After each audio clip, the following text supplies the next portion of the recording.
अस्सलाम वालेकुम अज़ीज़ तलबा व तालिबात। आज के इस लेक्चर में हम साल अव्वल यानी फर्स्ट ईयर के पेपर में उर्दू इम्तिहान उर्दू पेपर के हवाले से बच्चों बात करेंगे कि उसकी प्रेजेंटेशन और उसमें अशार की तशरीह वाला जो हिस्सा है नज़म और गज़ल में बच्चों कैसे हम नंबर बेहतरीन ले सकते हैं, किस तरह हम नंबर अच्छे ले सकते हैं, उसमें जो उसका जो तरीका है। तो उसमें बच्चों जो हम अशार की तशरीह वाला हिस्सा है सवाल नंबर 2 उस पर हम इस लेक्चर में बात करेंगे। बच्चों आपने सबसे पहले ऊपर लिखना है हिस्सा इंशाई। यहाँ से अपने पेपर का आगाज़ करना है। नीचे आपने लिखना है सवाल नंबर। अब हिस्सा इंशाई में बस तरह सवाल नंबर जो होता है वो 2 होता है। आगे नीचे आपने लिखना है हिस्सा नज़म। हिस्सा नज़म लिखा। अब ये अलिफ जुज़ है। इतनी मालूमात लिखने के बाद आपने बच्चों जो आपको अशार आए होंगे पेपर में हिस्सा नज़म में से आपने उसका मुख्तसर सा हिंट देना है। वो कैसे देना है? आपने लिखना है दूसरा कौन है जहाँ तू है, कौन जाने तुझे कहाँ तू है। अब इसने मुकम्मल शेर बट आपने नहीं लिखना। आपने क्या करना है, उस पहले मिसर के पहले दो तीन लफ्ज बच्चों आपने लिख देने हैं। उसके बाद आपने तीन चार डॉट लगाने हैं। नीचे वाला मिसरा उसके भी डॉट है, उससे नीचे वाला का मिसरे का डॉट है। दूसरे शेर के दूसरे मिसरे के आखिरी दो तीन लफ्ज लिखेंगे। इस तरह बच्चों क्या होगा, पेपर चेक करने वाला जो है उसको हिंट मिल जाएगा कि बच्चे ने ये लिख दिया है, ये अशार है। उसके बाद बच्चों इसका जो बाकिया हिस्सा है उसकी तरफ बढ़ते हैं। अच्छा, इसके बाद बच्चों नज़म का उन्वान। अब इस नज़म के उन्वान में से जी बच्चों, तो नज़म का उन्वान बेटा आपने पीछे शेर का हिंट दे दिया, शेर का हवाला दे दिया, वहाँ पे लफ्ज़ लिख दिए। अब आप बेटा क्या करेंगे, नज़म का उन्वान लिखेंगे बच्चों। एक नंबर आपको यहाँ से मिल जाएगा। दो डॉट नज़म का उन्वान, दो डॉट लगाए नीचे आगे समय लिखे बेटा हमद लिखें, एक नंबर आपको यहाँ से मिल गया। आगे शायर का नाम अमीर में नाई बेटा लिखा, एक नंबर आपको यहाँ से मिल गया। तो एक एक नंबर बच्चों यहाँ से मिलता है। एक शेर की तशरीह 4 नंबर की, एक शेर की तशरीह 4 नंबर की। तो नज़म का उन्वान लिखे, एक नंबर यहाँ से मिला, एक नंबर बच्चों आपको यहाँ से मिला, दो नंबर तो आपको यहीं से मिल गए। उसके बाद बच्चों आपने मफहूम लाजमी लिखना है। मफहूम इसलिए लाजमी लिखेंगे, देखें आपने बेटा एक शेर की तशरीह में 2 सफ़े लिखे। अब एक शेर की तशरीह में 2 सफ़े लिखे तो क्या हुआ, अब आपके वो 2 सफ़े पढ़ने की बजाय एक शेर की तशरीह 2 सफ़ों की, दूसरे शेर की तशरीह 2 सफ़ों की, टोटल आपने बच्चों 4 सफ़ों की तशरीह लिखी। अब पेपर चेक करने वाला आपके 4 सफ़े पढ़ने की बजाय आपका मफहूम पढ़ के ही बच्चों अंदाज़ा लगा लेता है कि बच्चे की जो तशरीह है उसने बिल्कुल अच्छी और मुनासिब की है। उसको सारी पढ़नी पड़ेगी। अगर आप मफहूम नहीं लिखते तो बच्चों उसको क्या होगा, पेपर सारा पढ़ना पड़ेगा। आपके जो क्या कहते हैं अशार की तशरीह पढ़ने पड़ेगी। उसमें अगर आपकी इमला की गलती होती है, कहीं पे आपने तशरीह में ख़राबी की है, तशरीह गलत कर दी है, या आप असल तशरीह से हटकर किसी और तरफ चले गए हैं, कोई और बातें आपने बयान करनी शुरू कर दी हैं, तो वो सारी की सारी बातें आपकी तशरीह में पढ़ी जाएंगी। तो बेहतर तरीका ये है मफहूम से आप उसको हिंट बेटा ये दें कि हमको अशार की तशरीह आती है। तो इसलिए बच्चों मफहूम के नंबर नहीं होते, मगर ये हम इसलिए लिखते हैं ताकि पेपर चेक की जो मफहूम तक सिर्फ रसाई हो और वो हमें नंबर अच्छे दे बगैर पढ़े या कम पढ़े।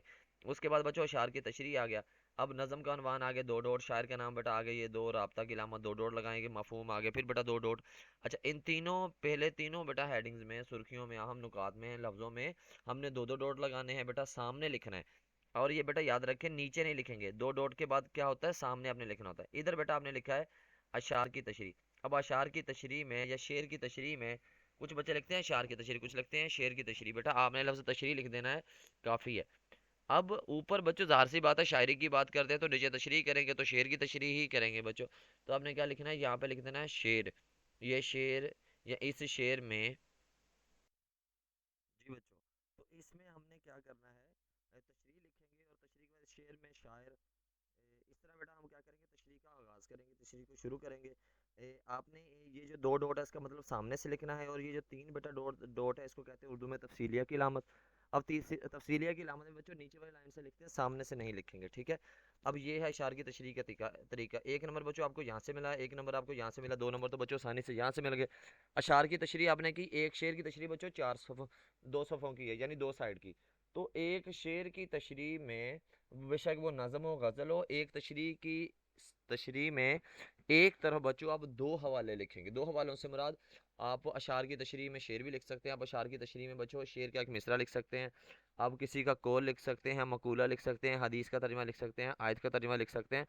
मगर वो आयत का तर्जमा, किसी का कौल, मकूला, हदीस पाक तब लिखेंगे जब तशरीह की मुनासबत हो, जब तशरीह के मुताबिक वहाँ पे वो तर्जमा, आयत का तर्जमा, मकूला, कौल बच्चों आ सकता है। वगरना अशार की तशरीह में ज़्यादा अशार लिखना, शेर लिखना, मिसरे लिखना ही बेटा ज़्यादा फ़ायदेमंद होता है, ज़्यादा मौजू होता है। हाँ, बाद नज़में ऐसी हैं जो अखलाकी लिहाज से, इस्लामी लिहाज से हैं, जो क्या कहते हैं माशरती लिहाज से हैं, इंसानियत का दायरा कार करती हैं या इंसानियत को ये क्या कहते हैं ना, उनके मौजू को अपनाए हुए है, तो उस पर हम कुरान और हदीस का या किसी का कौल लिखेंगे तो वो मुनासिबत से होगा। मगर अशार की तशरीह में बच्चों याद रखें, ज़्यादा शेर के हवाले देना ही फ़ायदेमंद होगा। तो एक शेर की तशरीह 2 सफ़ों की, नज़म में दोनों अशार की तशरीह बच्चों क्या है वो 4 सफ़ों की। इसका बेहतर तरीका ये है, जो मफहूम है बच्चों वो 3-4 लाइनों में इकट्ठा लिख लें। और हिंट के तौर पे बच्चे क्या कर लेते हैं अक्सर, शेर नंबर 1 की तशरीह ऐसे बेटा लिखा, नीचे आपने क्या लिखा, 2 सफ़ों की तशरीह लिख दी। फिर जब शेर नंबर 2 शुरू करेंगे तो उसके ऊपर अगर आप हेडिंग इस तरह की देना चाहते हैं तो दे सकते हैं, शेर नंबर 2 की तशरीह। बेटा अगर आप लिख भी देंगे ना तो कोई मसला नहीं है, ना भी लिखेंगे तो खैर है। अच्छा, अगर आप इकट्ठा 2 सफ़ों की लिखी फिर नए पैराग्राफ से दूसरे की शुरू की, तो ये भी तरीका ठीक है, मगर इसमें ना पेपर चेकर को अंदाज़ा नहीं होता कि शेर नंबर 2 की तशरीह कहाँ से शुरू हुई है। उसको बाकायदा पढ़ना पड़ता है कि शेर नंबर 2 की तशरीह कहाँ से शुरू हो रही है। तो अगर आप थोड़ा हिंट दे देंगे तो उसको आसानी होगी, बेटा आपको नंबर वो अच्छे देगा। और इस तरह बेटा एक शेर की तशरीह में 4 हवाले होने चाहिए, एक सफ़े पे 2 हवाले होने चाहिए। ऐसा नहीं करना कि एक सफ़े पे 3 दे दें, अगले सफ़े पे 1 दे दें, ऐसा नहीं होना चाहिए बेटा। अगर एक सफ़े पे आपने 2 दिए हैं तो दूसरे पर भी 2 ही होने चाहिए। अगर आपके पास हवाले कम हैं, बिलफर्ज हवाले कम है, आपके जहन में हवाला नहीं आ रहा, तो बेटा आप कोशिश करें एक सफ़े पे एक सफ़े पे एक, यानी आपके पास सिर्फ 2 हैं एक शेर की तशरीह में, तो एक सफ़े पे एक सफ़े पे एक दे दें, ऐसा कर लें। और वगरना बेटा एक शेर की तशरीह में 4 हवाले ही लाजमी हैं। और 2 अशार की तशरीह में बच्चों 8 हवाले आपके पास लाजमी हैं। अच्छा, उसके बाद बच्चों हवाला देने का जो तरीका है वो आपके सामने मैं लाता हूँ। वो तरीका क्या है, जो हवाला देने का बच्चों तरीका है, उसमें आप क्या करेंगे, अगर तो आपने शेर का एक मिसरा लिखना हो तो आपने बेटा क्या करना है, एक मिसरे के शुरू में ये लफ्ज़ आइन लिखें।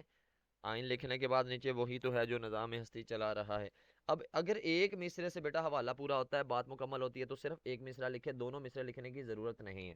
अक्सर बच्चे 2 मिसरे लिखते हैं तो शेर गलत कर देते हैं, तो बेटा इससे बेहतर ये है कि सिर्फ एक मिसरा लिखा जाए। अच्छा, अगर तो मिसरा छोटा है तो दरमियान में लिखें और शुरू में आइन लगाएं। मिसरों के दरमियान शेर की एक लाइन को मिसरा कहते हैं, उसको हम लाइन नहीं कहेंगे। देखें ना, अब ये चमन तो है, चमन तू है, बागबां तू है, यहाँ तू है, वहाँ तू है, अब 2 मिसरे हैं बेटा। अब ये इसको 2 लाइनें नहीं कहेंगे, बल्कि क्या कहेंगे बच्चों, 2 मिसरे कहेंगे। इनको हम क्या कहेंगे, 2 मिसरे कहेंगे, 2 लाइनें नहीं कहेंगे।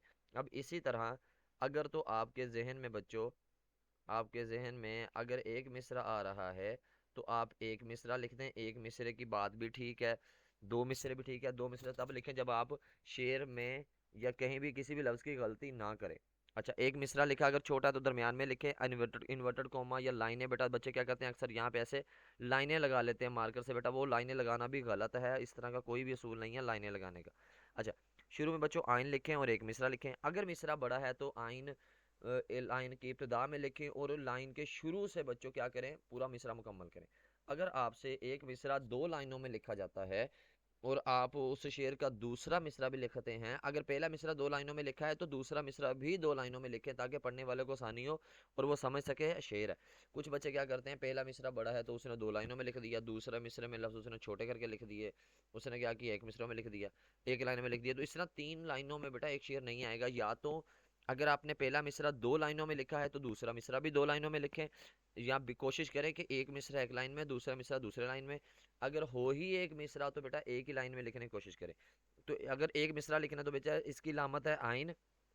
अगर आपने शेर मुकम्मल लिखना है तो बेटा इसकी जो अलामत है वो है ये वाली अलामत। आपने क्या करना है, इस तरह का ई बनाने के बाद आपने बेटा ये ई बनाने के बाद इस तरह बेटा ये आपने आगे को सीधा लिखेंगे तो ये क्या होगा, आपकी ये अलामत जो शेर की है बच्चों वो हो जाएगी। ये आपके सामने ये अलामत लगाई गई है। अच्छा, मिसरे की अलामत ये है बेटा, शेर की अलामत ये है। दोनों मिसरे लिखें, दोनों मिसरे लिखने के बेटा दरमियान में आप क्या करेंगे, ये वाली जो अलामत है ये दोनों मिसरों के दरमियान में बच्चों लगाएंगे, ठीक है। ये अलामत लगाने का तरीका है। अच्छा, उसके बाद बच्चों हमारे पास आ गया तर्जमा, हमारे पास आ गया तर्जमा। अब तर्जमा जब भी आएगा, वो हदीस का तर्जमा हो, वो कुरान पाक का तर्जमा हो, वो किसी का कौल हो, किसी का मकूला हो, किसी बंदे की ज़ाती लफ्ज़ हो, क्या कहते हैं उसकी अपनी राय हो, और वो उसी लफ्ज़ के, उसी इंसान के या आयत का या हदीस का या किसी का कौल के हू बहू लफ्ज़ हो, तो बेटा आपने क्या करना है, इन्वर्टेड कोमा में वावैन में बेटा आपने क्या करना है, इसको लिखना है। अब देखें ना, ये बिल्कुल वावैन में मैंने ये कुरान पाक की आयत का तर्जमा लिखा हुआ है। अब इसके साथ बेटा याद रखें, ये जो मिसरा होता है ना, ये शुरू से भी हो सकता है, ये छोटा मिसरा दरमियान में हो सकता है, शेर दरमियान में होगा, और बड़ा शेर होगा तो क्या होगा बेटा, हम इसको बड़ा शेर को हम क्या करेंगे, शुरू से बच्चे शुरू कर लेंगे। इस तरह कर सकते हैं। अगर बच्चों तर्जमा आ गया आपको, आपने किसी का हदीस का तर्जमा, आयत का तर्जमा, कुरान पाक का तर्जमा लिखना है, किसी का कौल लिखना है, मकूला लिखना है, किसी नावल में से कोई आपने राय देनी है कि असल लफ्ज़ लिखने हैं, तो बेटा बिल्कुल सफ़े के दरमियान में देखें ना, इतनी जगह यहाँ से छोड़ी है, इतनी जगह बच्चों हमने क्या किया, यहाँ से छोड़ी है। तो और देखें ये बिल्कुल दरमियान में बेटा क्या किया, ये मैंने ये चीज़ें बिल्कुल बच्चों दरमियान में लिखी हुई हैं। अब आपने क्या करना है, मिसरा तो शुरू से लिख सकते हैं, लेकिन अब बेटा अगर किसी का कोल आ जाए, मकूल आ जाए, अब ये दरमियान में इसलिए लिखे हुए हैं ये वाला शेर क्योंकि इसमें मिसरों में लफ्ज़ कम है। जहाँ मिसरे में लफ्ज़ ज़्यादा हो बेटा आप वो शुरू से लिख सकते हैं। अच्छा, अगर आपने बेटा क्या करना है, किसी का कौल लिखना है, हदीस का तर्जमा लिखना है, आयत का तर्जमा लिखना है, कोई भी तर्जमा कोई कहीं भी हू बहू लफ्ज़ लिखने हैं बेटा, वो बिल्कुल सेंटर में आएंगे, बिल्कुल दरमियान में आएंगे बेटा। अच्छा, इसके बाद नज़म में भी यही तरीका है हवाला देने का, गज़ल में भी हवाला देने का यही तरीका है, इबारत की तशरीह में भी बेटा यही तरीका है। जहाँ जहाँ भी आप अशार की तशरीह में, नज़म है, गज़ल है, नसर पारा की तशरीह है, जहाँ भी बच्चों आप हवाला लिखेंगे, बेशक आप मुकालमा में लिख रहे हैं तो बेटा हवाला देने का तरीका एक यही है। अब इसके बाद बच्चों हम गज़ल की तरफ आते हैं, तो गज़ल में आप लिखेंगे सवाल नंबर 2 ही, हिस्सा बे। हिस्सा बेटा यहाँ पे गज़ल लफ्ज़ आएगा, यहाँ पे नज़म नहीं आएगा। जी बच्चों, यहाँ पे सवाल नंबर 2 हिस्सा गज़ल बे आएगा। अच्छा, गज़ल में बच्चों जो है ना, हर शेर का जो मफहूम है, जो मौजू है बेटा, वो अलग अलग होता है, यानी एक शेर दूसरे शेर से मुख्तलिफ होता है। जी बच्चों, तो इसमें ना नज़म का तरीका बता दिया, अब गज़ल का तरीका ये है, तो गज़ल में हर शेर का जो मफहूम है वो अलग होता है। तो आपने गज़ल के भी बेटा ऐसे लिखना है, शुरू के दो पहले शेर के दो तीन लफ्ज़ लिखे। नज़म में बच्चों दो अशार आते हैं एक ही नज़म में से, गज़ल में तीन अशार आते हैं एक ही नज़म में से।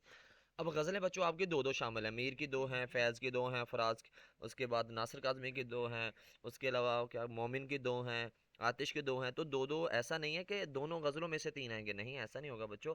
या तो गज़ल नंबर एक में से तीन शेर आएंगे, या गज़ल नंबर दो में से तीन शेर आएंगे बेटा। तो एक ही गज़ल में से तीनों शार आते हैं। तो आपने क्या लिखना है, शुरू के दो तीन लफ्ज़ लिखे, और दूसरे मिसरे के आखिर से दो तीन लफ्ज़ लिखे बेटा, ये आपने हिंट दे दिया। नीचे आपने बेटा लिखना है शायर का नाम, शायर का नाम आपने लाजमी लिखना है, और शेर के नीचे लिखना है, ऊपर नहीं लिखना। अच्छा बेटा, शायर का नाम लिखा आपको बच्चों, एक नंबर आपको यहाँ से मिल गया। अब इसमें आप शायर का नाम अगर लिखें तो बेटा कितने नंबर में थे, आपको एक नंबर यहाँ से मिल गया। एक शेर की तशरीह तीन नंबर की, एक शेर की यानी कि तीन अशार की तशरीह नौ नंबर की होगी। तो आपने बेटा नज़म और गज़ल में हर शेर की तशरीह दो सफ़ों की करनी है, हर सफ़े पर दो हवाले देने हैं। कोशिश करनी है बेटा गज़ल की तशरीह में ज़्यादा आपने जो हवाले देने हैं वो अशार की तशरीह में वो शेर ही होने चाहिए और मिसरे ही होने चाहिए। हाँ, अगर कहीं पर गज़ल में चूंकि बेटा बहुत कम ऐसा होता है कि जैसे मीर की गज़ल है ना, पहले दो तीन शेर उसमें वो थोड़ा सा इस्लामी मफहूम है, इस्लामी बात हो रही है और अखलाकी बात हो रही है, इसलिए ऐसे बेटा आप कोई अकवाल ज़र्री या कोई हदीस का तर्जुमा, कुरान पाक का तर्जुमा बेटा आप तो उस हिसाब से लिख सकते हैं। अगर आप ज़रूरत महसूस करें कि जो तशरीह है वो थोड़ा अखलाकी लिहाज से है, उसमें कोई कौल कोई हदीस किसी आयत का तर्जुमा आ सकते हैं, तो बेटा आप लिख सकते हैं। वगरना बेहतरीन तरीका ये है अशार की तशरीह में अशार ही लिखे जाएँ, मिसरे ही लिखे जाएँ बेटा, तो ये वाला बेहतरीन होता है। तो इसलिए बेटा आपने मफहूम लिखना, नीचे हर शेर का मफहूम अलग अलग लिखें। और बेटा शायर का नाम नज़म में और गज़ल में एक ही बार लिखेंगे क्योंकि नंबर आपको एक ही बार मिलेंगे।